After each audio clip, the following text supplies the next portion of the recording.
My name is John Pape. I'm a professor at Brown University, and I'm a SDP faculty advisor and a research affiliate at the Project on the Next Generation of Teachers. So welcome to this session. We're going to hear from you're going to hear from me a little bit at the beginning of the session, providing some overall context about this question, about how we can use teacher evaluation to inform teacher development.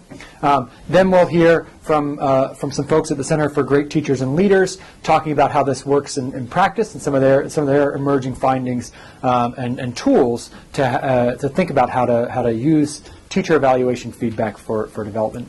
And then we'll hear, so this, I should say this will be Lynn Holdheide, who's Deputy Director for the Center on Great Teachers and Leaders, and a Senior Technical Assistant Consultant for American Institutes for Research. And then we'll hear from Ellen Cushing as well, who's a Research and Policy Analyst at AIR, working as the Project Manager and Technical Assistant Lead for the Center for Great Teachers and Leaders. And then finally we'll hear from Emily McGinnis, who's an Agency Fellow and Director of Data Research and Assessment at San Jose Unified School District, and she'll be providing sort of the on-the-ground example of how this is actually working in San Jose.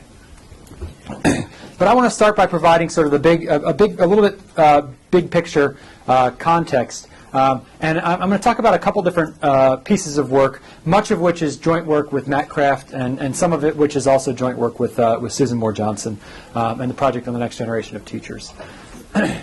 And I want to highlight three main themes here. And I'm going to move over here so you don't need to look at me over here and the slides over here. The first is that the school work context, and I'll talk about what I mean by that in a little bit, affects teacher satisfaction and teachers' career decisions. Second, that the school work context can constrain or promote teacher effectiveness. So if we're thinking about evaluating teacher effectiveness, how we can think about the school work context playing a role in this. And then finally, that the school work context can constrain or promote teacher career development. And I'll sort of tie in, this is the bigger picture, and we're getting down here a little bit more to how evaluation can be used to improve teacher performance. I'm going to talk mainly about some findings from 4 key studies. These are here on the slides. You can find them online if you're interested. The data for these studies all comes from sort of a set of information about the schoolwork context. So when I say schoolwork context, what I mean here is the working environment that teachers in schools face.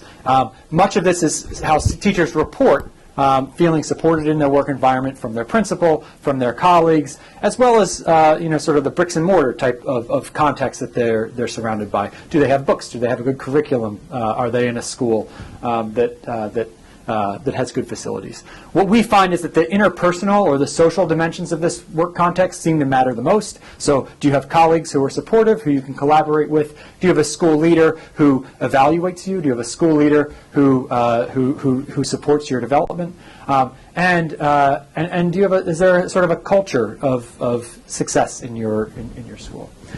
Most of the quantitative stuff I'll be talking about, we measure teacher working conditions using some information from the TELS survey. It has different names in different states, but the big idea is that these are surveys coming originally developed by Eric Hirsch and the team at the New Teacher Center. What we did is we looked at key domains of the work context from the literature, and we pulled together the survey information and tried to see how do the sort of statistical properties of these items hold together, and how do they match with these domains that come out in the literature. So this is most of the quantitative work I'm going to talk about uses these data from a couple different states and districts. Also, I'll talk very briefly about some qualitative work that we've done with nearly 100 teachers, interviewing nearly 100 teachers in 6 low-income schools in a large urban school district. The reason I mention this is we're finding very similar results from the quantitative stuff as we're learning when we talk to teachers in schools, which gives us some sense that the survey measures are picking up some real phenomena here in schools. I'll present some results from Massachusetts using publicly available data. So I just wanted to thank Massachusetts for having such a great data system and then putting much of it online so researchers can actually just download it. And also from SDP partner sites, growing out of the human capital diagnostic work. And so this represents, for those of you who might be involved in the diagnostic work, sort of a next step or a deep dive into some of these findings from some partner sites. So the first theme, setting this broader background here, is that I want to talk about the importance of the schoolwork context. What we find in this work, and this is coming from some work in Massachusetts, is that the schoolwork context affects teacher satisfaction and teacher turnover. Right? We care a lot about retaining teachers, particularly retaining effective teachers, and we're finding that the school environment is related to whether or not teachers stay in their schools. This shouldn't be surprising. What I think we push on is there's this story or these competing tensions in the literature. Why are teachers leaving schools? One is that they're leaving schools because of the kids in the schools. Teachers don't like teaching high poverty students. They don't like teaching low performing students. A competing explanation that's emerging is that teachers don't like teaching in work contexts that aren't supportive, and those unsupportive work contexts are often correlated with student characteristics in those schools. The challenge is to disentangle which of these is actually driving teacher behavior. And we think that there's mounting evidence. I'll present some results from work we've done. Also, several other studies that other folks have done here, suggesting that teachers are really rejecting the working conditions in the schools and not necessarily that they don't like working with specific types of students. And this has clear implications for policy and for thinking about the importance of the work context in teachers' lives. So one example of this is looking at the relationship in our data between teacher working conditions and teacher satisfaction, and we see a strong positive relationship. Right? Teachers who are in schools that have more positive working conditions tend to be much more satisfied with their jobs, and with proportion of low-income students in these schools. Teachers who work in schools that have high proportions of low-income students are, on average, much less satisfied with their jobs. The reason I sort of present these results is we don't know which of these is, and there are obviously plenty of other explanations here too, but which of these might be driving this relationship, because working conditions and the proportion of low-income kids in the school are very highly correlated. And what we find is that if we look at the relationship between working conditions and satisfaction, we control for a whole bunch of stuff, including student demographics. We see that the basic relationship doesn't change, hardly changes at all. When we look at the relationship between just the proportion of low-income students and teacher satisfaction, and we control for that working conditions measure, the relationship still exists, but it's substantially attenuated. This and similar results that we find lead us to think, and again, consistent with what other folks are finding, that the working conditions are really picking up something important here about schools that are driving teachers' behavior. And I think even more important than satisfaction, we find very similar results in terms of teacher turnover. And so this plots the probability that a teacher intends to transfer from their school as a function of the working conditions, the percentile of working conditions in the school district. And what we see is that schools that have very weak working conditions have much higher rates of teachers intending to transfer from their schools. And this holds up even if we control for student demographics and all sorts of other things that are going on other sorts of things that are going on with the students in the schools. So again, working conditions matter. They matter for teachers, they matter for teacher satisfaction, and they matter for these career decisions. But what do they say? What do they mean? What do they matter, or do they matter for teacher effectiveness? And I think this is getting more to the sort of heart of this session and the way we can use evaluation to drive teacher development. Because one piece of the schoolwork context that we're measuring are two pieces are things like how are teachers evaluated? Is the evaluation system good? And do teachers feel like they have support in professional development to improve their practice? And we tend to think, I'd say, the literature, or at least the research community, I think, often tends to think of teacher effectiveness as fixed. We have high-quality teachers and low-quality teachers, or teachers who have a positive fixed effect and teachers who have a negative fixed effect. But we'd argue that teacher effectiveness likely depends a lot on context. It might depend on the match between teachers and specific teachers' skills and the needs of that school. Schools themselves might contribute directly to student test scores. Having a principal who's particularly engaged about reading might encourage students to read more. That might have nothing to do with the teacher. And I think the most important point here, the point that we can shed light on, is that the school context can in and of itself make teachers more effective. So just to highlight some, sort of potentially obvious examples here, but things that we're finding in our interview study is that teachers report, if I'm in a school that has a strong discipline program, where I feel like there's good order in the classrooms, and where I feel supported when I have problems with students in my classrooms, teachers say they feel more effective. They can be more effective. They can devote more time to instruction because of these organizational supports that exist. So we hear things from teachers like when I was in my old school, we didn't have good student behavior and student support systems. I would have to deal with all these problems in my classroom. I wouldn't have the opportunities I would have to take time away from teaching in order to deal with this. In my new school, I have these things in place. Our school serves the same population of students, but now that I have these supports, I can be more effective and can devote more time to instruction. We're also doing some work on teacher hiring and the relationship between late teacher hiring and student achievement. And so this is, again, an example of how the school work context, in particular hiring policies, might affect students and might constrain teacher effectiveness. We're finding that there's a disruptive effect of late hiring in a teacher's first year. And so if you're hired late, there's nothing necessarily about the teacher. The teacher may not be any less effective. Simply coming into a classroom in October or November makes that teacher's students not grow as much on standardized test scores. If we were thinking from the evaluation context, that might lead us to conclude that teacher is ineffective, when maybe it has to do more with the hiring policy than it does about the teacher herself. So these are sort of two broader themes, and now I want to dig down into what we're talking about here, which is that the work context also matters for teacher improvement and for how teachers develop over the course of their career. And so clearly, just as much as we think about there being, and we know, we've documented very clearly, there's a lot of variation in teacher effectiveness, we can also think about there being variation and heterogeneity in how much teachers improve over the course of their careers. Some teachers improve at greater rates than others. Some teachers continue to improve much longer throughout their career trajectory than other teachers.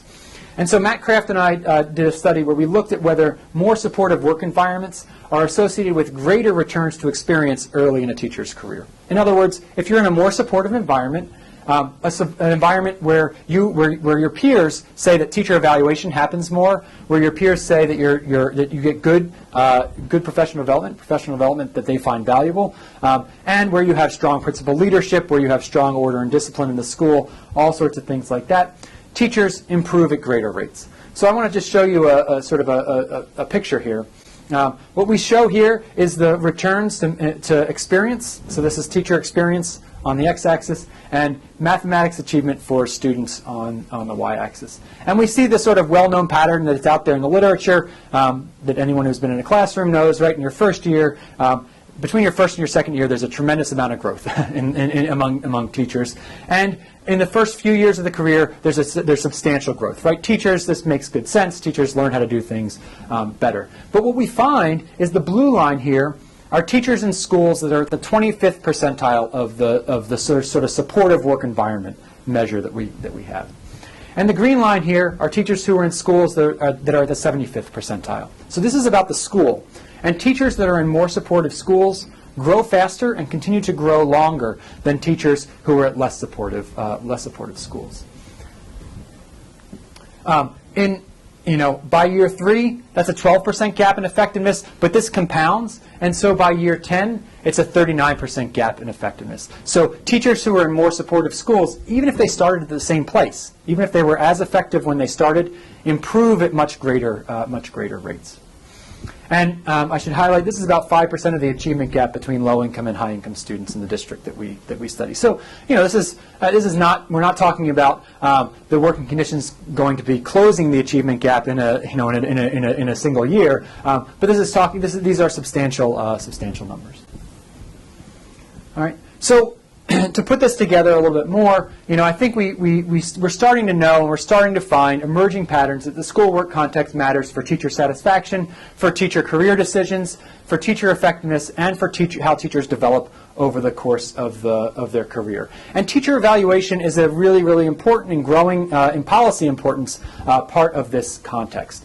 And we could think about, I guess a lot of the research attention out there has focused on evaluation as a tool for accountability, but I think there's growing attention on, and that's what we're talking about here today, right, about how we can use evaluation data to develop teachers. So Other folks here are going to talk much more about that than I am. I just want to highlight two pieces on this. One is sort of a proof of concept. This is from some work that John Tyler and Eric Taylor did in looking at Cincinnati and teachers participating in the Cincinnati teacher evaluation system.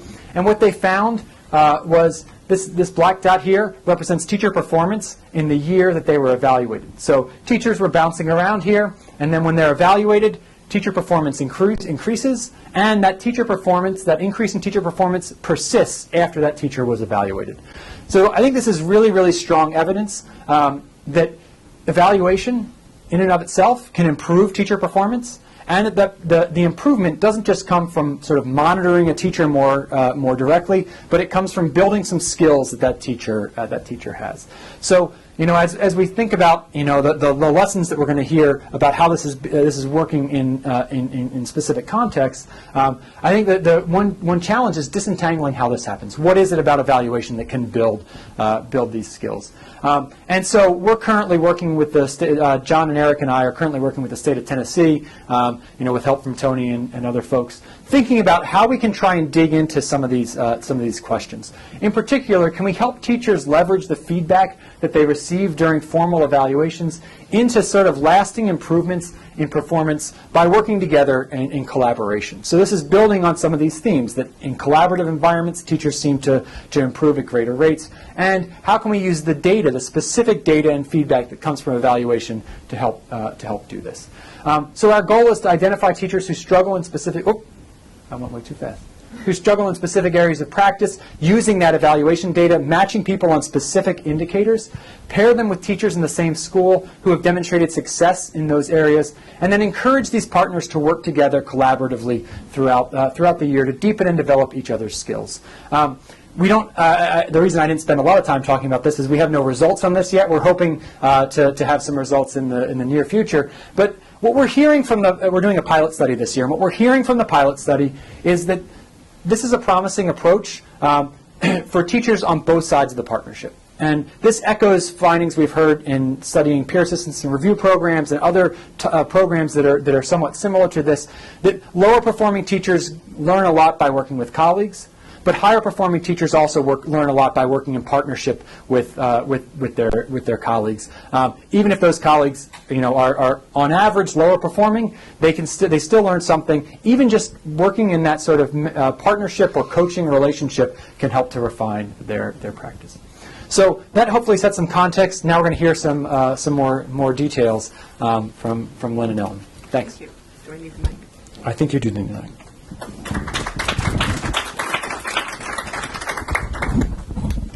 Good afternoon. Oh, come on. Good afternoon. Good afternoon. I'm not going to because we're going to switch back and forth real quick. So just so we have an idea who's in the room, how many of you are state people? District? Researchers?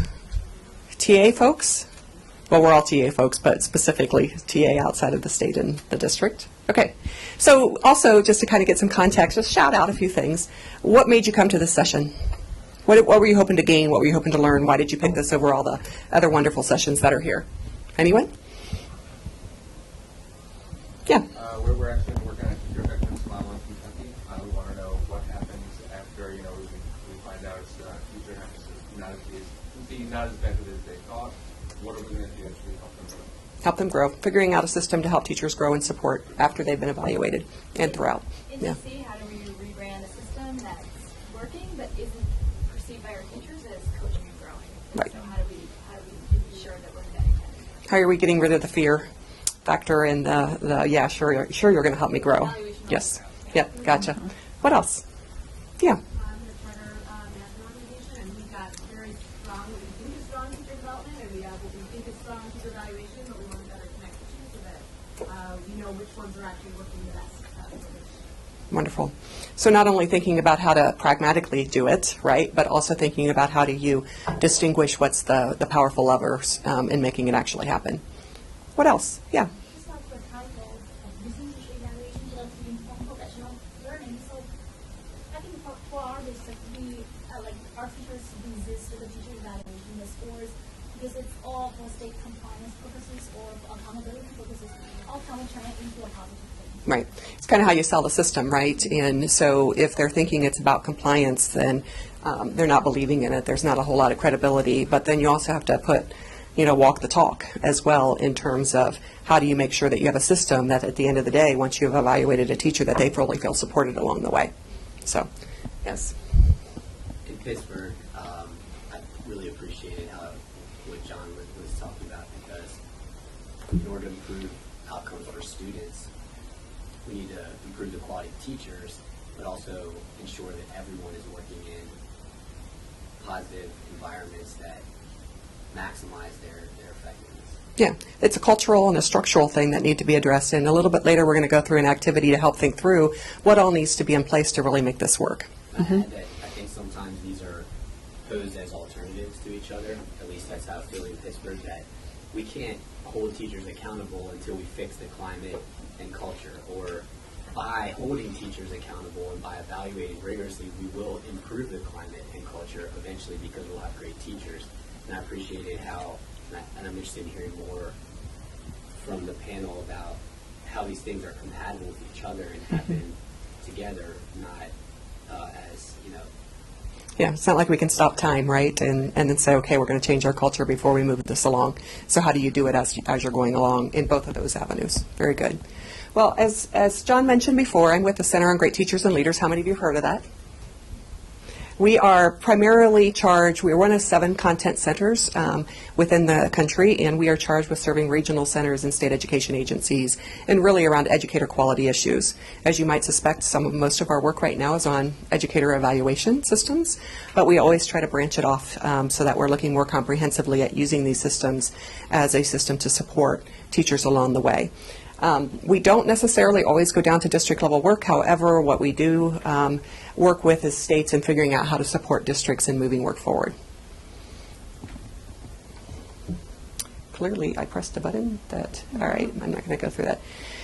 We're going to go through a specific module that we have, but before we get into the module that's specific to how do you use evaluation data to guide professional learning, I'm going to just give you a little bit of an overview about the modules that we have developed as part of our center.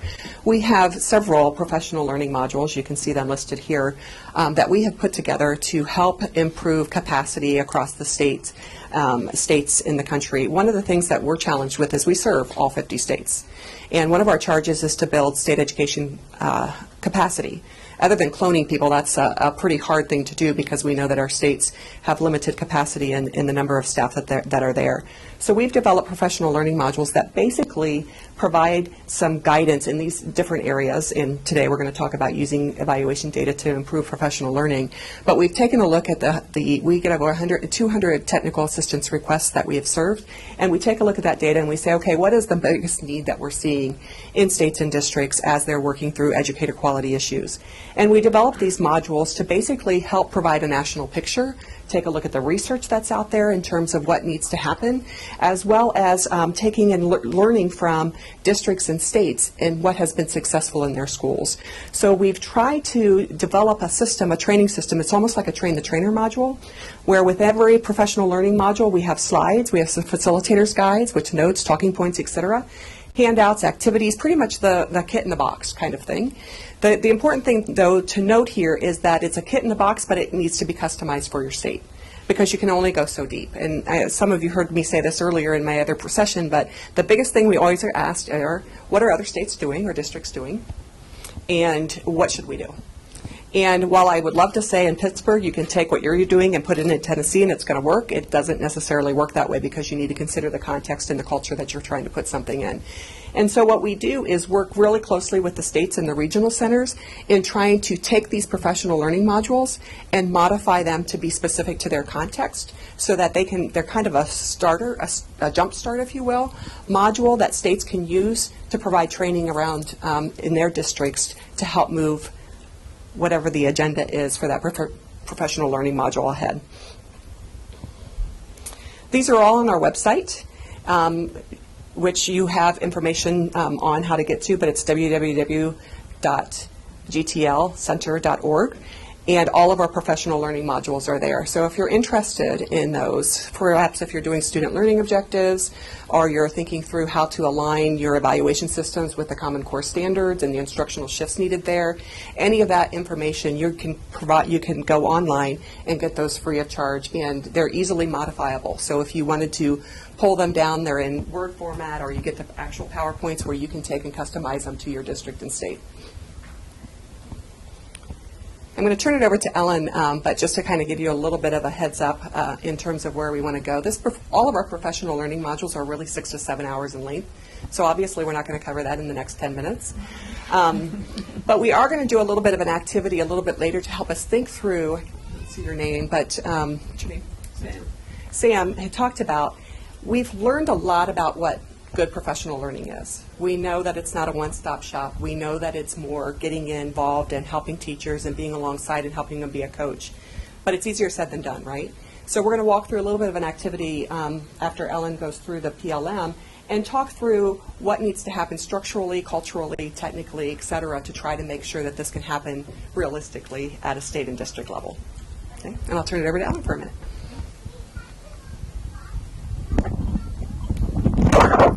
Sorry.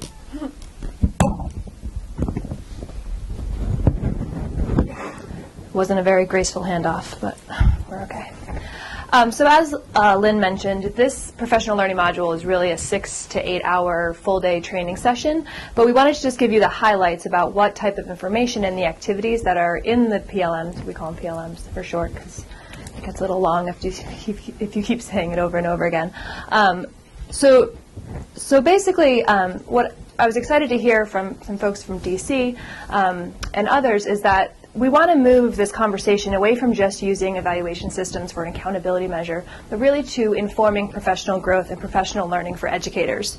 And so this slide is just to show you where that conversation is really taking root. So of the 36 states that are kind of in the lighter bluish green color, those are states that have put in their either evaluation guidance or their ESEA flexibility waivers that they want to use their evaluation systems to inform professional learning. And the blue, so there's 6 additional states that are saying that they, in their state guidance or in their waivers, that they want to use the evaluation data just to improve instruction in the classroom. So really what we're seeing is this shift away from just thinking about them as these accountability systems, but to really improving instruction and supporting teachers in their professional learning. So this particular model and all of the modules that we have available have a set of objectives or goals. And so for this one, we really want to help explain how you can use the teacher evaluation data to inform professional learning. And we do that by going through a series of activities. Really, more than half of the day is based around activities where participants go through some mock data around individual teachers or some observation conversations and look at that data and that information and think about how to provide professional feedback to that teacher who's as part of that mock data. And then also, and we'll go through this activity, as Lynn mentioned, but we have some time to talk about the challenges and the opportunities for using evaluation data. So we begin by talking about what is the research around effective professional learning.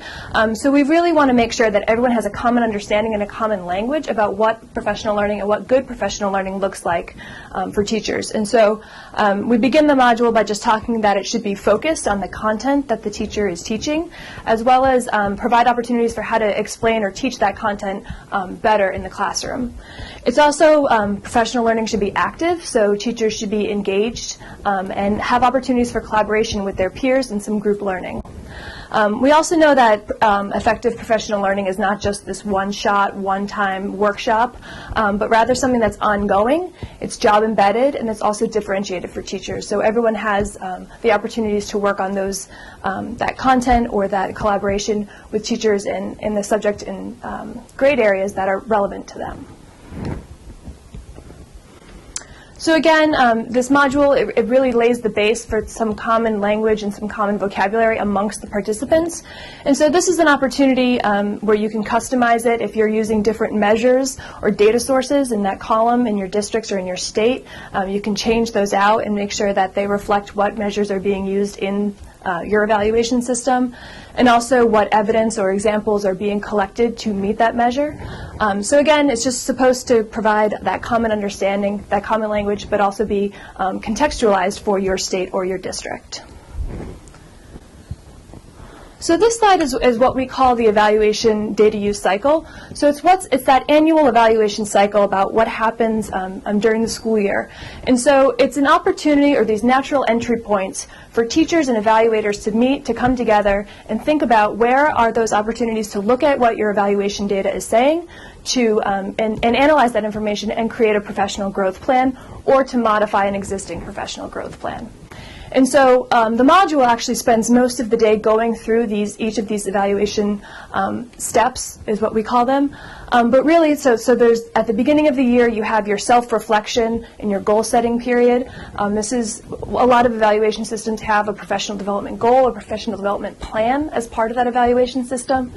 It's also an opportunity, if you're a state or district that uses student learning objectives, that if you're identifying the growth for your students over the course of the year, what are those instructional supports or those professional development supports that would be needed in order to meet those growth goals by the end of the year? So it's really an opportunity at the beginning to think about where you are as an educator and how are you going to use that information to create a professional growth plan.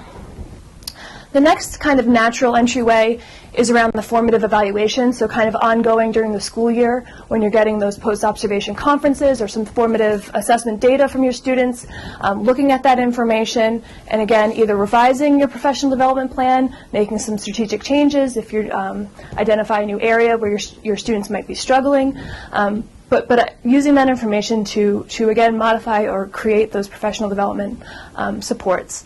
And then finally, the summative evaluation step, that's at the end of the year when you're thinking about all of your evaluation data. How are you going to, what is it saying about your performance? Where are there some areas where you could grow? And then kind of using that information again for that next year, that next cycle for that self-reflection and goal setting. And the arrows really represent that opportunity for collecting information and analyzing it and then using it to make that plan. So as I mentioned, the rest of the module, the majority of the module goes through each of these steps in more depth. I'm just going to go through them quickly so you can get a sense of some of the activities that go along with this. So if I go too fast, just let me know. But so the first step is really where the teacher, as I mentioned, is taking charge of their professional development plan or making an identification of those professional development supports that would be needed to meet those growth goals. This is where they engage on that self-reflection and think about where are there maybe some colleagues that they can work with, that collaboration piece that we talked about earlier. So this is really at the beginning of the year, the teacher makes their professional development plan and then begins to implement that plan during the school year. That second step is really around the formative evaluation piece. So this is where what we see most commonly is around the post-observation conferences or after an observation, some sort of debrief with an evaluator and a teacher. And again, it encourages that teacher self-reflection on their performance and then either modifying or implementing that professional development plan. What we know is critical to this conversation is evaluators being able to have those conversations in a way that is actually promoting that teacher self-reflection and not just that accountability piece, and that it should be tied to specific teaching standards. It's detailed and evidence-based, that it's timely and frequent, so it's not something that once the observation has happened, that 3 weeks later someone's getting feedback, but really something that's right away, that's ongoing. And that it's constructive. So you use some questioning techniques, or it's not something, again, that the teacher can't walk away with without an action plan, but really something that pinpoints specific activities that the teacher can work on. So this is one of the activities that people engage with during this session, and basically using the characteristics of high-quality feedback that we just walked through, participants have a sheet of paper and watch this video of an evaluator having a post-observation conference with a teacher. And so it's an opportunity for people, as part of the PLM, to get an idea of what the areas where this conversation can improve, as well as identify some of the high quality characteristics that this person is actually doing during that conference. Okay, and then finally, the summative evaluation piece. This is something that's not just for the individual teacher, but at the district level, how can you use multi-teacher evaluation data to really inform a district-wide planning around professional development? So again, getting out of just the individual and into the broader sense of professional development. So it's an opportunity for folks in this activity to look at an individual teacher's data and make an individual teacher plan. So we have mock data that has student growth information as well as observation, and it's information over multiple years. It's again just mock evaluation data, and we ask participants to make a professional development plan with some outcomes and some measurable outcomes for that teacher. And then we make it a little bit broader, and we say, okay, here's some mock data about an entire school. As a district leader or as a school leader, what would you do? What kind of professional learning activities would you do with your school based on this mock school-wide data? So again, it's just an opportunity for folks to really think through, what do you do when you have all this information? How do you analyze it? What are some strategies for looking across and looking at trends, and really getting into the data and making a plan about it? So then we kind of close out the PLM with just some principles of effective planning. So we want to make sure that people understand that human judgment is inevitable with these evaluation systems, but how do you make it so that that it's not judgment in a critical way, but actually helpful professional support and learning, and also that it's evidence-based. So even if it is a bias, that you do have some information to support your human judgment. And that, again, necessary conditions for teaching and learning must exist. And I think that's what we heard a lot about in John's presentation, is making sure that the working conditions are supportive for teachers to ensure that they are continually growing. So I'm going to turn it over to Lynn, who's going to talk a little bit about the group activity that we're hoping to expand on from this PLM. Yeah, we'll do that a little bit better this time. So it's a late afternoon and everybody's like fogging over, so you get to be engaged now. So we've talked about a couple of things. Many of you mentioned teacher evaluation systems sometimes are not viewed as being supportive and trying to change that attitude or culture about the perception of evaluation. And we've also talked about implementing high quality PD and having working conditions to allow that to happen, right? So is it easy? If it were, you guys wouldn't come to this session, right? How long have we been talking about quality PD? How long have we said, raise your hand if you've heard this more than once, that a one-stop shop PD is not the answer? Raise your hand, right? How many still do it sometimes, right? There's a reason we do it. What's the reason?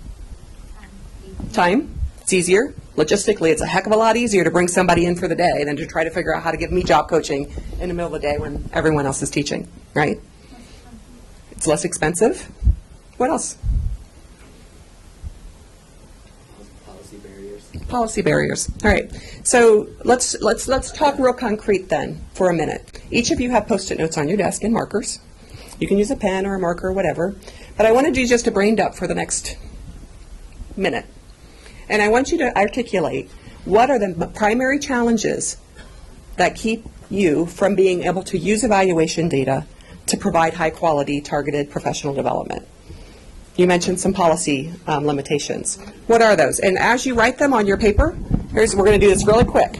Brain dump quick. As you write them down, hold it up and tell me what you said. And Ellen and I are going to come around and grab your Post-it notes. What's keeping it from happening? Anybody? Fast. Let's go. Okay. Differentiation in evaluations. Lack of differentiation. So you're not getting the right kind of data in order to know how to guide professional learning. Is that what you mean? Yes. Okay. What else? Raise your hand, hold it up, say what it is.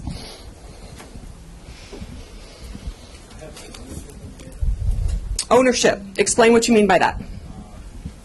Sometimes there's breakdown between departments as far as evaluations and how the PD is targeted. So who owns the data, who gets to look at the data, and how do you use the data? Correct? What else?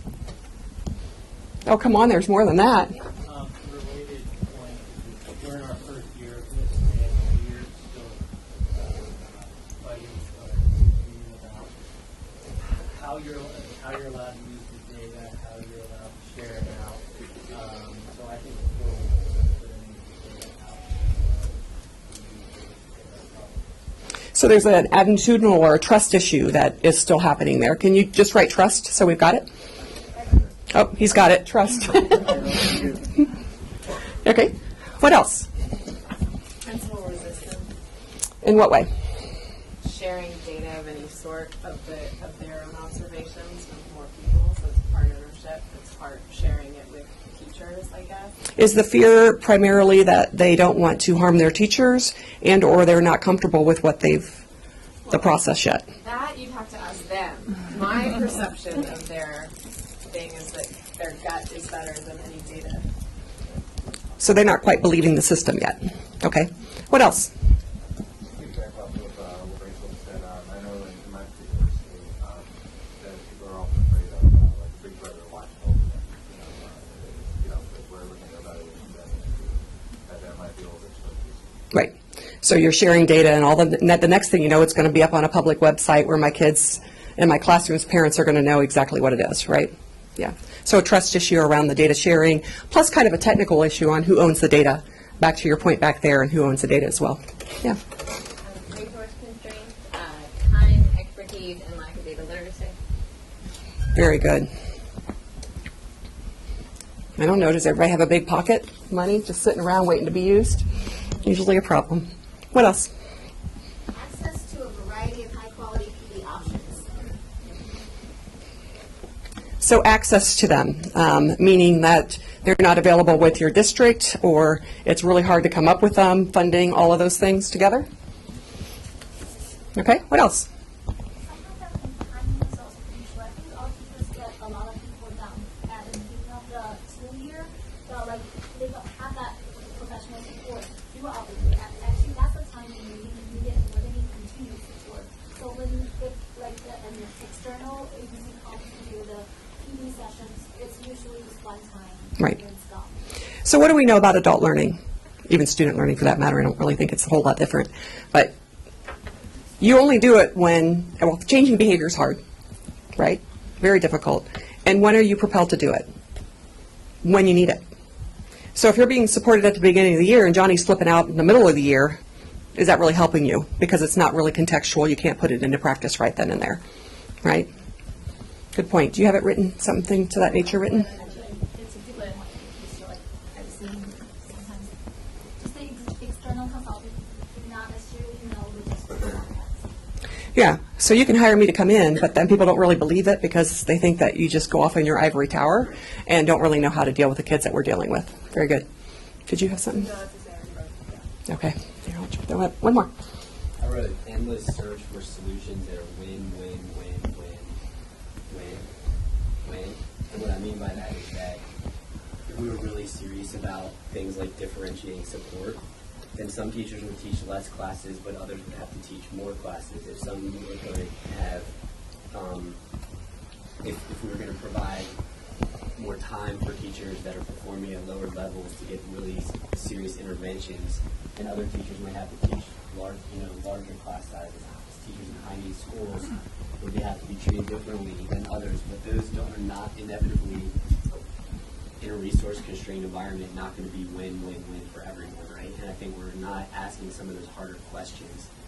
Similarly, if we were going to transform the culture and climate of schools, we can't do that with this truly transform them with exactly the same dynamic that we have right now. Like there would have to be some seriously hard decisions that would be made. And So we got to think out of the box, and we actually have to move out of the box a little bit. we have to be willing to deal with some unintended consequences and some winner aspect elements of winning and losing. And I don't mean that in a bad way, but I just mean in an honest way, and it's something that we have to struggle. Like we have to ask that question. Very good. So you notice that Ellen and I are kind of strategically placing things up there. Some we put right in the middle. I did. Ellen's better than me. But there's some things that you have to think about from each level to really make this work, right? Because it's not just about will. We all know that this is good quality PD, but that's not what's got us there. It's not just about money. There are things that you have to think about at the state, the district, and the school level in order for this to really work. Because you want, the last thing you want is to say that the evaluation system is about growing teachers and then have this data and never use it to help teachers grow, because then you're losing that trust along the way. But that's not the only thing that needs to be addressed, right? So we've categorized it as structural, cultural, technical, and fiscal. And let me tell you a little bit about what each of those mean. Structural, depending on what level you're at, are the policies, the programs, the practices, the structures that need to be in place for that to happen. So to make it real explicit, if you're at a state level, do you give money out for PD, Sarah? Sometimes do, but it's small and not adequate for all people. Not all adequate. Is there any kind of limitations or parameters, I should say, in how they use the money? Generally. If the state's going to give money for some feedback, it's usually going to be around a certain kind of specific PD initiative, whether it's Common Core training or evaluation. So it would be targeted towards a particular topic. So there's some structural things that might be in place that a state could do. Another example could be that, hey, we're giving out the money to districts. Say we were good and we had a great legislative season and we got a great budget and we have a bunch of PD dollars. Raise colored glasses, I know. But say we're there and we have all this money and we're going to hand it over to the districts. Could we put policies in place that require thinking out of the box a little bit and allow for that thinking out of the box a little bit for that to happen? That could be a structural thing. A structural thing at a district level might be, all right, we're saying that we're going to use we know the research John just showed us, peer-on-peer teaching and coaching is great, right? Best way to try to improve teacher practice. They think you're real, they're giving you that support, et cetera. But can that just happen? What, at 5 in the morning or at 5 at night or when? So can the district put up a structure that has a floating substitute that allows for that observation and that peer-on-peer coaching to happen? That's a structural thing, okay? The other things that you think about are cultural. Many of you mentioned the attitudinal things that need to happen culturally for this to work. Because if a trust isn't already built in two ways, one in the system that's evaluating that the data has any credibility to them at all, and then secondly that you're really there to support them. So there's a cultural thing that needs to happen too, which, as you said, you don't have time to just stop in our tracks and say, okay, let's change the culture to be this way. You've got to figure out mechanisms to do that along the way. There's also the technical aspect. Sarah, I keep using you, Sarah, because I know your name, sorry. But yesterday, Sarah showed, and the data team, showed how they're using data to really inform professional development. And really what's cool is evaluating professional development. Because, you can fill out your form today saying I was nice or it was too hot in here, but did it help you improve your practice? And that's what's really key, is figuring out a way that you can move that practice, or you can use that professional development, and then later on I can see, wow, Sam went up in this level because we provided him job coaching on classroom management, we provided hands-on support, and the next time we went in and observed him, he kicked it up a level. That's kind of really cool data, right? I'm not saying you have a problem with that. And then there's, of course, fiscal, right? It all takes money. It's easier to bring somebody in, pay a consultant, whatever, $1,000, and do it. It's much harder to really think about how to reallocate dollars and maybe have a floating substitute to try to figure out how that's going to work. Here's the kicker. It can't just happen, these things can't just happen at the state level. It's got to be considered at the district level, and it's got to be considered at the school level. And the thing that you have to worry about are there policies that are interfering with this to happen? And figuring out the stance from each level, because they've all kind of have to align for this to work. We know just naturally, supporting teachers means that you're there, you're providing feedback, it's explicit feedback, and you're helping them grow. But we don't have a system set up in order to do that yet. So how much time we got? Zero. All right. We're going to take 1 minute, and I want you all to think about in your respective roles, whether you're a district, a state, or a school. Give me something that you think you could do structurally that I haven't already said at your level to try to allow PD to happen structurally. And the definition's up here. Sarah? Yeah. So one thought that we were working on tonight is that currently most states require PD credits for licensure and other state mandated functions. And at the state level, there's no way in the world that we can assess the quality of that PD. We require it, there's a bunch of paperwork, I have a ton of people on my team that spend day in and day out processing that paperwork, but the quality is variable and it's really compliance driven. So if we could move to a world where there was more expedited kind of competency-based licensure that allowed for freedom at the district and the school level to do PD in a way that's meaningful and not just compliance driven, that would free up hours that teachers are currently using in kind of more compliance-oriented PD, and I think could allow more flexibility of time and district. So changing the way recertification happens, changing the way CE use can happen. So you can see how that kind of structure would help from a state level to help you at a district level. Yes?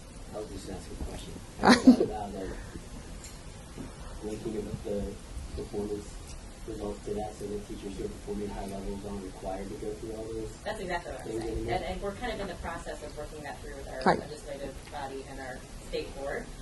But we would love to be able to say, through meeting expectations on evaluation, you no longer have to submit 45 or 90 CP. Right. States are really thinking through that. Can we use our evaluation results to figure out if a teacher should be recertified or not, or what supports they need to be able to do that? The kicker is that attitudinal piece, that people trust the data to begin with to make those decisions, right? So that's where you have to tackle it on all those angles, because otherwise you're going to be lost in the water, right? It's why we didn't do it in year one of evaluation. Exactly, because you're waiting until the credibility is there and people have faith in it. So it was very thoughtful on your part, not just time, right? Trying to get it to that point. Give me a district level example of structure that needs to be in place. Yeah.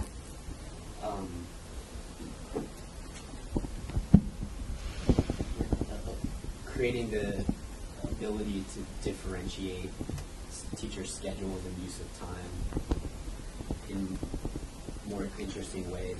Very good. So late starts. Anybody have late starts here where you can once a month, kids are twice a month. School starts late so teachers can really do some high quality PD. Common scheduling, stuff like that. Mm-hmm. Also, we, in our collective bargaining agreement, which all these things make sense in a world where you don't have other information, but Right. A teacher who teaches phys ed at our most privileged elementary school has a very similar schedule to a teacher who teaches, algebra at our most high needs high school, in terms of the, and so the ability to really change and treat teachers differently based on a combination of performance information with Right. what their jobs are. Right. These are, we're not getting near to the level of depth, but this is one of the activities we walk people through to really think through, what do you need to all have in place? Do you need to think about collective bargaining? Heck yeah. Do you need to think about the financial? Do you need to think about the culture? So really helping kind of walk through, and we wanted to just give you a snippet of it because obviously we're not going to solve this problem in 15 minutes, but think through how you need to address all of those facets in order for something like this to happen. Doesn't mean it's easy, but I think Emily's going to tell us how she made it easy in her district. So I want to start by saying that when I look out at the room right now, I see a room full of really smart people, and not just because a lot of you are cohort 4. But I see a lot of people in this room, all the people in this room, want to do right by students. At the end of the day, I believe you got into this work because you wanted to change outcomes for students.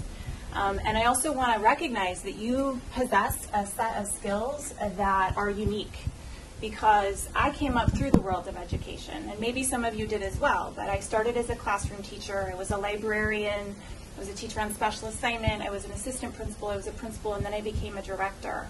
And for many of you, that wasn't the path that you took to get to this room. And I just want to take a moment and let you know that this is a good thing. You are the right people to help folks like me, who have that more traditional pathway, get to the desired shared end result that we have, which is better and different outcomes for all of our students. But I'm also going to say that you are all extremely intimidating to me. So it's taking all I can not to shake as I talk to you. So just know that. All right. You have heard a lot over the last day and a half around how to use teacher evaluation data to change outcomes for students.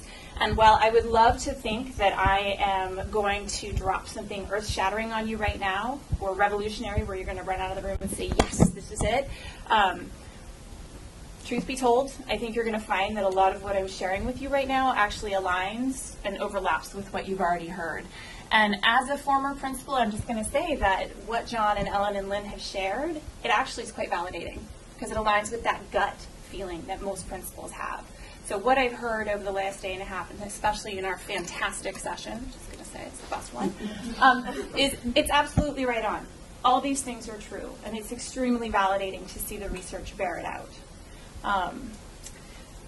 But the key here is 3. So I have 3 things that I'm going to share with you. But before I share them, I want you to just think about what you already have or possess or have access to in your current role that might change this work or might make this work more timely and more actionable. All of you have, in some way, shape, or form, a multitude of information about teachers' instructional quality already, whether it's something that is publicly shared, privately shared, on paper, sitting on someone's jump drive, sitting on a bunch of laptops. That's to be determined by your individual agency. But I mean, at the end of the day, what we have is what we need. We have data everywhere, but not, I'll tell you from a principal's perspective, not a lot of time to think about it, not a lot of time to act on it. So with that in mind, let's get to the amazing 3 things I want to share with you today. So the first thing I want to talk about is time and tools. And I know, Lynn, you already asked a really good question about who we have in the room. Do we have any current or former principals in the room? All right. Be proud. Be proud. Sometimes I feel like as a former principal, I have to kind of hide that. Like, yeah, that was me. We need to own this. I want to make it really clear, going back to a point you brought up earlier, that principals really do want access to data. They really do want a way to make evaluation easy and actionable for teachers. Because we do want to help our teachers improve. No one goes into the profession of teaching thinking, I'm really going to mess these students up, right? No, we are, at the end of the day, we're in education because we believe that students have the right to a high-quality education and a high-quality future.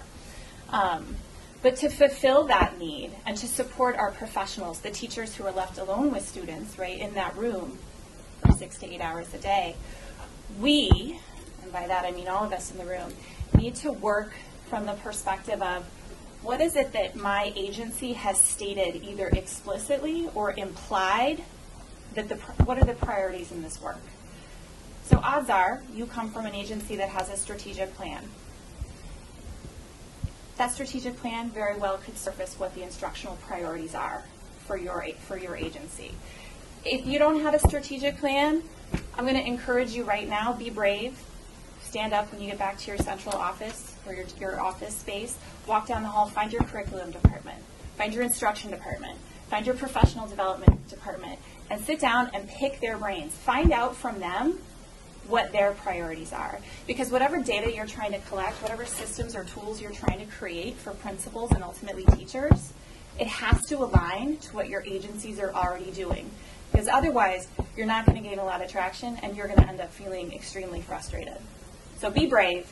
Reach out to the other practitioners in your agency who have these answers. And if you already have a strategic plan that lays it out very clearly, pick it up and go from there. Some other things to think about from a school perspective. I want you to think about the principal who works at a small school with only 20 teachers. Let's imagine that they know they've been charged with getting into classrooms for at least an hour a day, 5 days a week. On paper, that seems extremely manageable. I can tell you that in practice, it's extremely difficult. Principal drives into the parking lot, gets into the office. Teachers are out sick. There's an irate parent. There's a student who threw up on their shoes. These are all things that occur before a principal is able to get into the classroom. And I think if I can create some empathy in the room around the things that get in the way of teachers getting out and doing that observation, if I can force you to think about what skill sets you possess that can be used to build systems or tools that make it easier for principals to get out of their office or get out of sitting at the secretary's desk, people are going to love you. They're going to beat down your office door to talk to you. So really think about that. The other thing I want to surface for you before we move on to number 2 is tools. I predict that in your systems already, there are educational leaders, maybe principals, maybe central office staff, who have some kind of tool that they're already using to collect observation data. And they probably won't want to show it to you because you're smart about data. You know a lot about data. There's probably this fear that you will look at someone's spreadsheet or someone's notebook, and inside you might laugh at that principal. But I guarantee principals are already collecting this data. And what I want you to do is I want you to seek these folks out. Apparently, I want you to walk all over your district. I'd like you to take a little tour of wherever you work, and that's fine. And find out what they're collecting and how they're collecting it. And then make it better, right? Principals are always impressed. You made a Google Doc for me. You made a spreadsheet for me. You took this really kludgy observation tool that is on my iPad and you made it work for me. Thank you, right? So go out and do some investigation. Talk to the folks that were putting this pressure on, the principals who sit in the middle, right, between you will collect the data, we will act on it, we will generate some results from it. And just think again about how your skills could be offered as a gift to those practitioners on the ground. How can you make their work more efficient and easier? All right, number 2. Relationship, trust, and authenticity. I think authenticity came up earlier as well. And I know it was surfaced around what do we do when things aren't working for teachers. I think you have to be really authentic with teachers when you talk about their skill sets as professionals. Because I can walk in as a principal, or we can all walk into a school site or a district and say, we have high quality expectations. But what does that look like and feel like when you're sitting in the room with a teacher who's not meeting those expectations? And how do you talk with principals or coach principals around what to do if the teacher's not getting better? How are we building systems of support for principals when the time comes for them to have a conversation with someone who's taught for 10 years and has never once been told there is an area for improvement? That's hard. And all the data and all the tools in the world aren't going to address that. So some suggestions around relationship and trust and authenticity when you're collecting observation data. Always make it public. Start with whatever those explicit or implied areas of focus are for your district and lay it out. These are the pieces we're looking for. These are the components we're collecting data on. And be consistent with that across the instructional year or span of years. Don't halfway through the year say, you know what, we said we were collecting data on classroom management, but surprise, we're actually going to collect data on formative assessment, right? Right there, you've lost credibility, and people aren't going to trust you. So name what you're looking for and consistently collect data around it. And again, as I apparently am having you travel your districts, I want you to get out into classrooms and walk classrooms, because that's the only way you're going to begin to build up your own chops around authentic day-to-day teaching and what that data looks like in real time, and then sit and reflect on how do I take what this principal's watching and scripting or doing in a notebook, and how do I turn that into a tool that feels manageable for them? Or how does or doesn't this connect back to our formal evaluation documents? And how can I bridge that gap for principals? And then make sure, and this is more for principals, but I'll put it out there, that the feedback is generated back out to teachers regularly. Think about that form of communication. We're often really good at collecting in. We often have issues around how we push that feedback back out to our teachers. And then how do you act on the feedback, right? And that's where that relationship piece comes in. Teaching's a really private thing.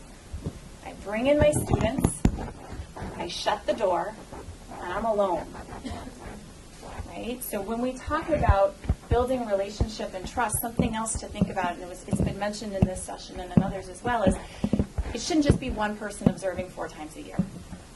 It should be cross-departmental teams, grade level teams, site teams. The more you can do to make this data collection transparent and increase the amount of observational data collected, the more that's going to help a principal. And especially when you align it back to those instructional priorities that your agency is measuring, because that's how you're going to move in a meaningful way on the professional development. All right. Number 3, I already talked about this a little bit, but aligned and ongoing feedback. The data that gets collected does have to be transparent one way or another. if you're walking into teachers' classrooms, if we're asking principals to walk into teachers' classrooms, but we're not pushing that data back out to teachers, teachers will become suspicious. So maybe it's not the raw comments go back out. Maybe there's a way to systematize those responses, organize them, code them, but you've got to create a feedback loop for teachers. And you've got to ground all this feedback and all this data collection in a very clear rationale. We're not just collecting observation data for the sake of collecting data. It's because we want to help our teachers improve. And you got to say it about 5 million times. I'm doing this to help you to improve. And you've got to mean it. And the only way we mean it is when we follow up with action. I'm not just going to tell you what I saw and then leave you alone for a week. I'm going to tell you what I saw, and I'm going to connect you to coaching. I'm going to sit down with you and talk with you. And guess what? Then I'm going to show up again in a week or two. So really attending to creating systems that allow principals to get in that room, collect that data, push it back out, and then also make sure that it's aligning back to what the district or your agency has set as instructional priorities. And I couldn't resist. I had to do a +1. I said 3, but I lied. It's 4.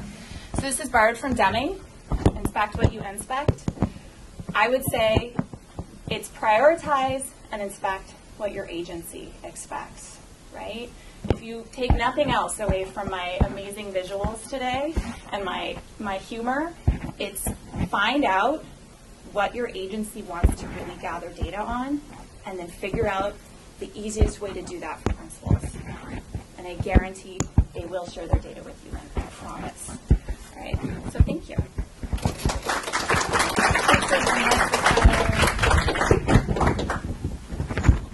Thanks very much, all.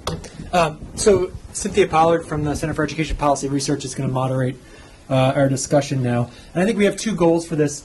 One is, if you have questions for any of the panelists, we'd be happy to answer your questions. But also, there's a lot of expertise in the room here, and so I think we're hoping to, share expertise here about, how do you balance these dual goals of evaluation, and how can you embody them both in the same system, and how are you using evaluation data to help drive instructional improvement? Thanks. And as you said, my name is Cynthia Pollard, and the National Center for Teacher Effectiveness kind of put together this panel. I want to thank John and Lynn and Ellen and Emily for showing us some really rigorous research and tools and connecting it to practice. And then I won't take up too much time because I want to open it up for questions, but what occurred to me as I was listening to all 4 of you was how important it is to kind of break down these silos between both at the building and the state and district level, between the people conducting the evaluations and those offering support. And I'm wondering if any of you could speak to maybe your experience or something you've heard in your research, John, or your personal or states or districts you've spoken to about how they've, if any, folks have had some good experiences breaking down the silos and some successes, or what they've done to overcome some challenges.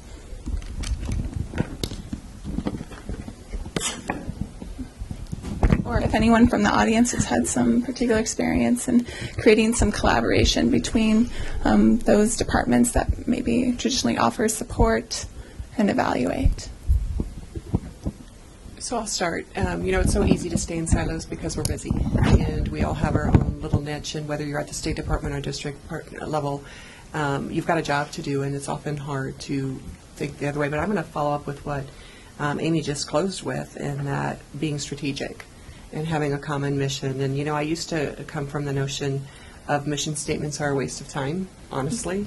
And the first mission statement I ever wrote was on a Saturday in my own office by myself, because I thought it was a waste of time to bring everybody together. And, it's funny how life has changed you, but, you can't diminish that need to be very strategic about the same goal and showing and being very explicit about how everyone at the table has a role to play to get there. Mm-hmm. Because then the barriers come down a little bit easier when you're focused on the same thing, or maybe even you focus it on a real life problem of practice. I find that when working with teachers and helping students, the barriers come down when it's really very student focused. But to me, the biggest thing is making sure that you have some sort of strategic plan that is aligned and everybody's familiar with, and everybody knows their role and their part to play. And then it's not going to take the barriers down overnight. It can't be just a strategic plan that's written and put into a drawer and not looked at again. It's got to be almost like we do our PLCs with our students in terms of really looking at data, that continually evaluating where you are in that plan and continually reassessing how do you collaborate better. And easier said than done, because time is always the most valuable commodity that we have. But we've got to start being able to show some research, which John, I'm sure, can talk about too, and taking those kind of preventative steps and how that can really maybe reduce some things at the back end in terms of time. We spend a lot of time trying to figure out how to break down the silos, that maybe if we were a little bit more preventative ahead of time and thinking of how to work together, I don't know. I mean, I know that's a little bit rose-colorish, but Creating that trust early on. Something we've done, it's actually a colleague in my district who came up with this phrase. We call it the dance of the data. Not my idea, but it's a great one. So finding and organizing data that you can kind of shop around different departments as a hook. So if you're talking about teacher evaluation, figuring out what you can put together and then going over to the department that is charged with either professional development of teachers or recruitment and induction of teachers or instruction and saying, have you ever looked at this? And then just kind of letting it sit and then, retreating back and then coming back again. But I think that we've found that that's been a really effective way to get people that are on the same floor that have departmentally never talked before to begin to have some authentic cross-departmental relationships. So start small. Thank you. And now I think I will open it up to the audience to see if anyone has any questions.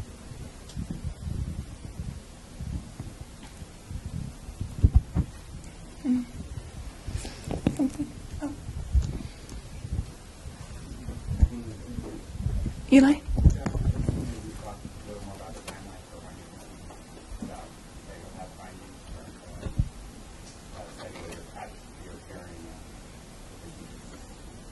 Yeah, so we're in the process of recruiting schools next year for a big rollout. So we will have sort of preliminary results from the pilot study this summer, but it is a very small pilot, so that'll tell us something. It's more to inform the rollout next year. And so we're recruiting schools. So if you know of any schools in Tennessee that want to participate, and we would love to hear from them. And so we'll have better results at the end of next year. Yes. Yeah, so I noticed that like in one of the charts you showed us, you said like, so if the teachers are teaching like high quality kids, so they're less likely to satisfy, but if we control for the supportiveness of the environment, then that's a different story. So and in the paper, I was looking at the tables, so you did you look at interaction between the professional environment and the teacher's experience, and the interaction between experience and safely reduce loss the poverty indicator. So have you looked at the interaction between the professional environment and the poverty indicator? Because it's likely that if you're teaching in an urban district or high poverty district, teachers feel less supportive and feel less satisfied. How would that impact your results, the return to experience? Yeah, so I guess those were from two different studies, one of which was looked at a whole state, and so we had a lot more variation there in student income at the school level and in the working conditions. The second study that looks at these sort of returns to experience looks only within a large urban district, and so frankly at the school level there's a lot less variation in terms of lots of the kids in this district are high poverty students, and I think that. I think the point we're trying to get at is, some of the narrative out there is that it's about the kids. And I think that what we're trying to say is it looks like the data is suggesting that from that we're finding and what other folks are finding is it's not really about the kids as much as it is about the conditions of work. And I think to complicate that, when we're talking with teachers, we often find that I'll go against what I just said there. We do find it is something about the kids that attracts them to a district or that attracts them to wanting to work in a specific school. That oftentimes teachers are attracted to work in a high poverty urban district because they want to give back, because they have personal connections to the community, things like that. But that once they're in that system, their decisions to move to other schools aren't driven by, oh, I don't like working with this population of students as much as they are. It's hard to work to have the success I feel like I want to have because of the conditions of work in that school system. Yes. Paul, we were having this conversation about in our breakout group about how to better,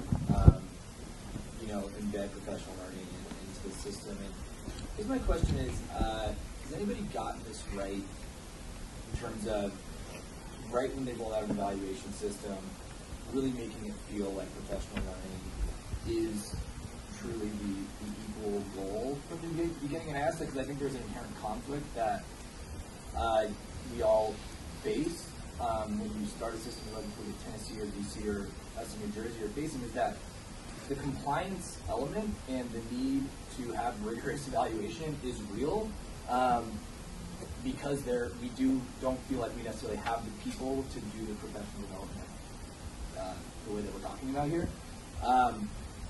And so that culture that arises out of that, I mean, the feeling that this is a gotcha, that this is compliance oriented, I mean, it's real that is a part of the objective in addition to improving teachers, right? Like those are dual objectives, arguably, as some of the beginning stages of these evaluation systems. So have you seen anybody that, like, from square one is able to really break through the professional learning kind of message? Because I think what we see is that people do this for 3 or 4 years, and then they feel like they're in a position, all right, now let's really shift our focus because we feel like we've done some of the hard work of rigorous evaluation. And I don't know if there's a way to skip over that. So here's my thinking on this. I think we've totally underestimated the value and the impact of culture in implementing anything for that matter. And it feels very much like we're swimming upstream and trying to change the boat and say, oh, it's not just about getting rid of teachers. This is about supporting teachers. I can share that, this still amazes me. It's a district, and I'll keep it nameless, but when we started the work 4 or 5 years ago around teacher evaluation, we were talking about, iterator reliability and calibration and all of that, and this district was like, oh yeah, we don't worry about any of that. But yet they use the data regularly to fire and hire teachers. Like, how could you not have been sued somewhere? But it was a cultural thing. It's total trust. They were a district that used data consistently over the last number of years. And so the culture was there to really use data, feel good about the data. There was credibility to the data. That whole cultural and attitudinal thing that we were discussing earlier and how to address that. Now, it's easier said than done if you've already had a culture there, and how do you switch it and come back? I'm not sure. I'm trying to think of a place that has done a good job of being able to switch it and come back, but I can tell you that places that already had that kind of culture established, it was much easier to move along. They did nothing on iterator reliability, nothing at all, and they were firing teachers. It wasn't just saying that we were going to do it. They were doing it. Nobody was questioning it, not anywhere in the district, because that trust and that data use piece was there, so that validity of the data, the integrity, all of that stuff was already in place. I'm trying to think of a place. You might, Yeah, go ahead. I mean, Ohio is a state that comes to mind in that when they developed their evaluation system, they thought about the professional development path that teachers were going to have to either develop and plan, or if you received a certain evaluation score, the PD path that you would take. They thought about that from the beginning. That being said, they still have the same challenges around these kind of the compliance issue and making sure that people feel that it is a system of professional support. It's a lot about communication. It's a lot about culture. I wouldn't underestimate pilots and how you can build that kind of trust in the system that seems very scary when you're hearing about it but haven't had any experience with working in it. So I think that even if you think about it from the beginning, just moving through that work and getting people comfortable with the information that they're going to be getting and what to do with that information, it's still there.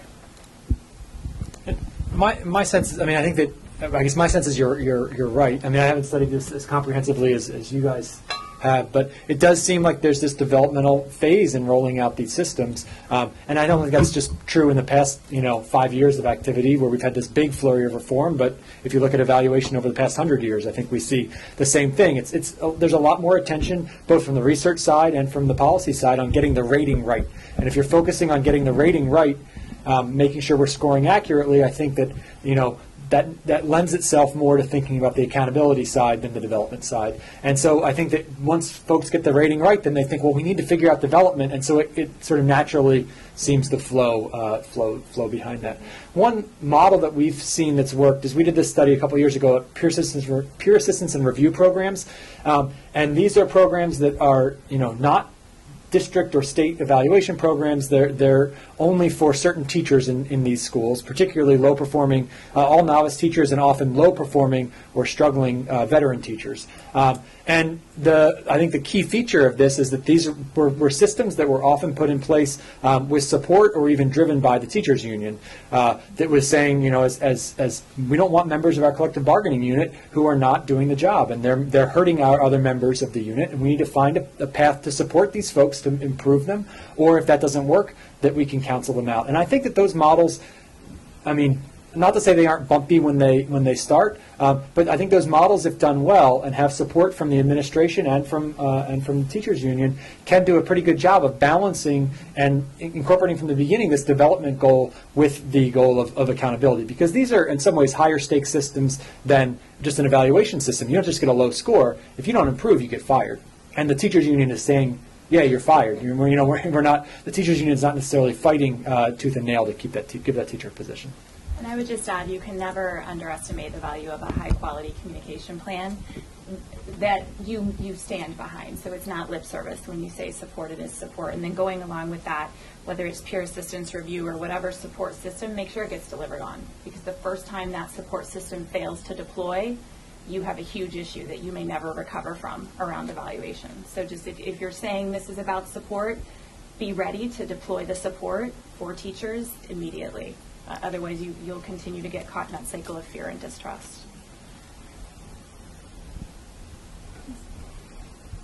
But I also think that sometimes the way that we talk about it sets up an unrealistic or potentially harmful expectations.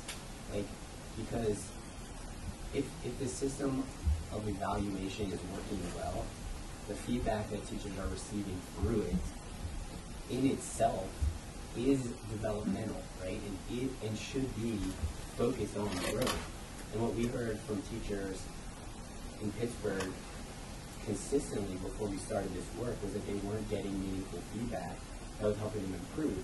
And sometimes we talk about the professional learning as if it follows on the evaluation and they're two separate things, and it sets up this expectation that there's going to be this miraculous system of aligned supports that follows after them. But it's important that we remind and focus on the fact that if the system itself is working well, you should be getting feedback that then, as an adult and as a human being, you can then be using to own your own development process.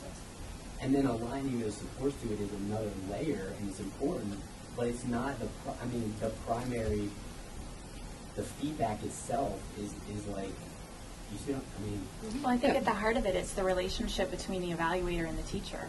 And are they both entering into that relationship with the belief of this is about professional improvement?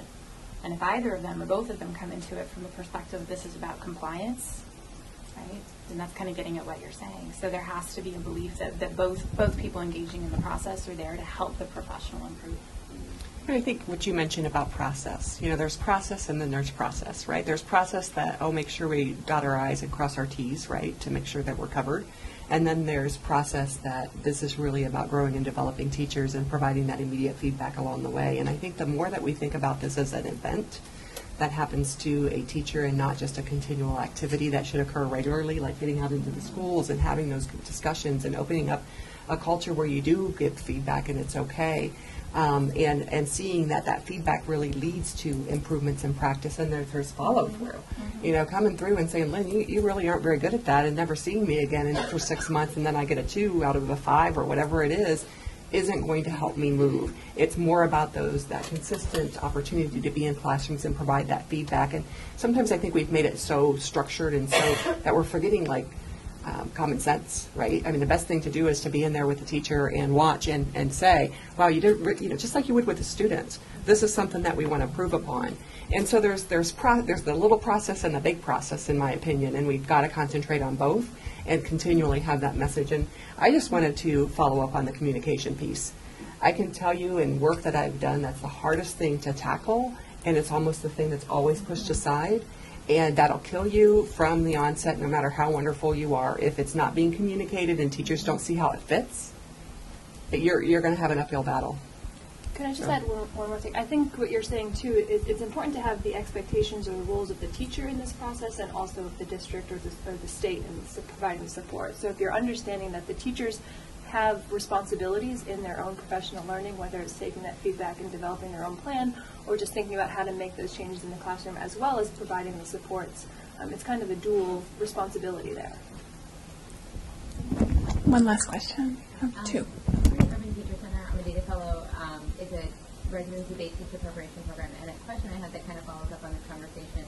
I agree with everything you said about, trusting the person who's evaluating you. One issue we have is everybody in our program is assigned to an instructional coach, and that person is providing them support and mentoring them throughout the course of their time in the program. They're also evaluating them. So I guess my question is, do you see it as a better practice to separate those functions because it might undermine your trust in your coach that they're also providing that sort of accountability mechanism? Can you do both, be a supporter and an evaluator? What David do we have on that? And the advantage of having the coach be the evaluator is that that's the person who knows you best and who gave you the feedback last time and who's most qualified to say whether or not you acted on that feedback. I don't know that we have good data about which approach is better, but I will say, these peer assistance and review models, both of those roles are embodied in a single person. And that person both coaches you and supports you and provides an evaluation. But I think that you're right. It's because it's an intensive coaching process, that evaluator is then in your classroom a lot. And so, I think that it works in those models. But, so I don't think it's necessarily incongruous that they can be in the same person. I've seen places just try to design it opposite, and then I've seen it this way as well. And, we really, I can't think of a study that really tells you one way or the other. Okay. Well, we are actually at time, but if you have some burning questions, they might be willing to take some questions up here. And also, a last plug to please fill out your surveys. They are the yellow forms on the middle of your tables, and I will collect them on your way out. Thank you, and thank you again to the panelists. Great discussion.